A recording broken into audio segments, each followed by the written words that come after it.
Here are the stories of 5 children who were kidnapped and found alive many years later. Number 1. Stephen Stainer and Timothy White. December 4, 1972, 7-year-old Stephen Stainer was kidnapped on his way home from school by Kenneth Parnell in California.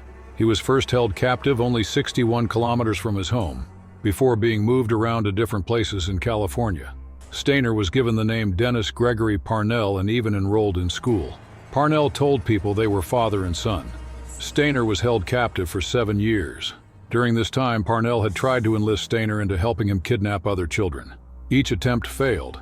Parnell eventually persuaded someone else to help him, and on February 14, 1980, 5-year-old Timothy White was kidnapped. Stainer did not want Timothy to endure the same treatment he did, so 2 weeks later, on March 1st, both boys escaped. Parnell was arrested the next day and served just 5 years in prison. Sadly, Stephen Stainer died in 1989. Number 2. Susan Preece. In 1969, 4-year-old Susan Preece was living on a traveler's site in England with her mom and 6 siblings.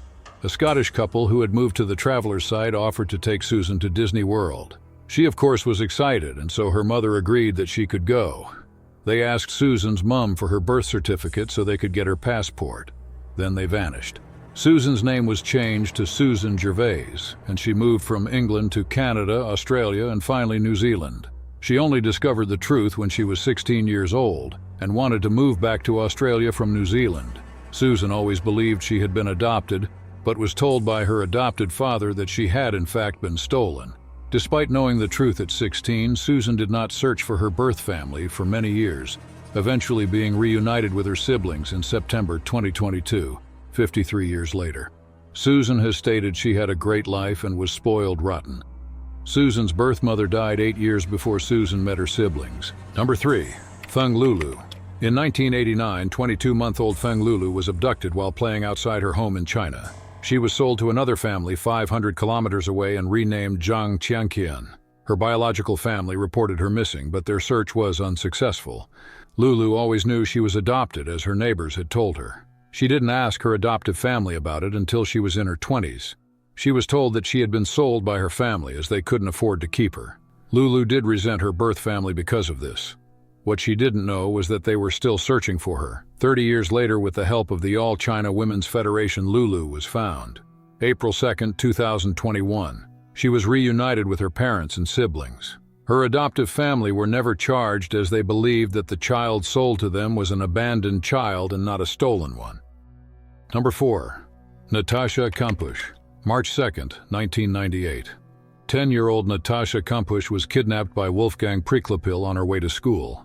For the first 6 months, she was kept in a hidden windowless cement bunker under the garage.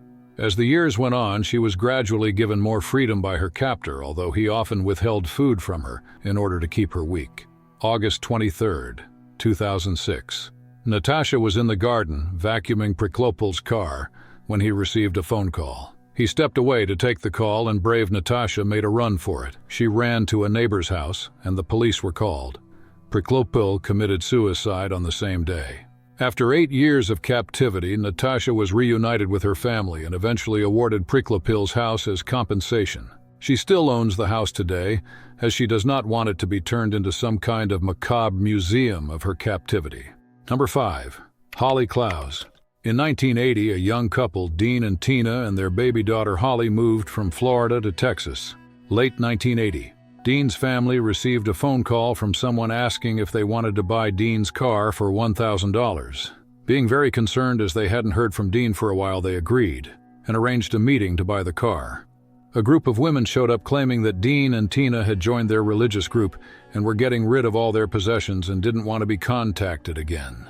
Nobody mentioned baby Holly. January 1981. 2 bodies were discovered in Texas, but those bodies were not identified until October 2021 as that of Dean and Tina. There was still no sign of Holly. That same year, the Hope for Holly DNA project was launched. 8 months later, Holly was found alive and well. She had been dropped off at a church in Arizona in November 1980 with her birth certificate and a note supposedly written by Dean terminating his parental rights. She was adopted by the pastor of the church. Holly had a good life with her adoptive family and has been reunited with her birth family. It is unknown why her parents were murdered. Thanks for watching. I hope to see you again soon.